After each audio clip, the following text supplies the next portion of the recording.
اعوذ باللہ من الشیطان الرجیم، بسم اللہ الرحمن الرحیم۔ تختی نمبر 13، تجدید کی آواز میں ایک قسم کی سختی ہوتی ہے۔ نون اور میم پر تجدید تو غنہ ہوگا، ناک میں تھوڑی دیر آواز کو روکنا غنہ کہلاتا ہے۔ تجدید کی آواز میں ایک قسم کی سختی ہوگی اور تجدید والے حرف کو 2 مرتبہ پڑھتے ہیں، ایک بار پچھلے والے حرف سے ملا کر اور ایک بار خود سے، جیسے ابا۔ ابا میں سمجھ میں نہیں آئے گا پچھلے والے حرف سے کیسے ملا کر پڑھتے ہیں، اس کے ہجے کریں گے تو تب سمجھ میں آئے گا، جیسے حمزہ با زبر اب۔ ابا کو الف کی شکل میں جو حمزہ آیا ہے زبر کی وجہ سے، الف جو حمزہ بنا ہے اس کو ملا کر پڑھیں گے، جیسے حمزہ با زبر اب۔ ابا کو پھر دوبارہ پڑھیں گے، با زبر با اب با۔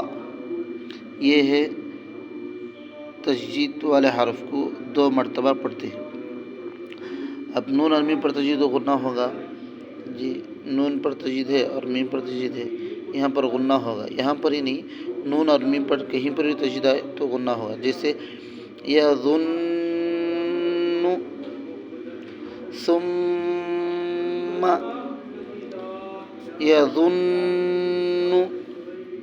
ثم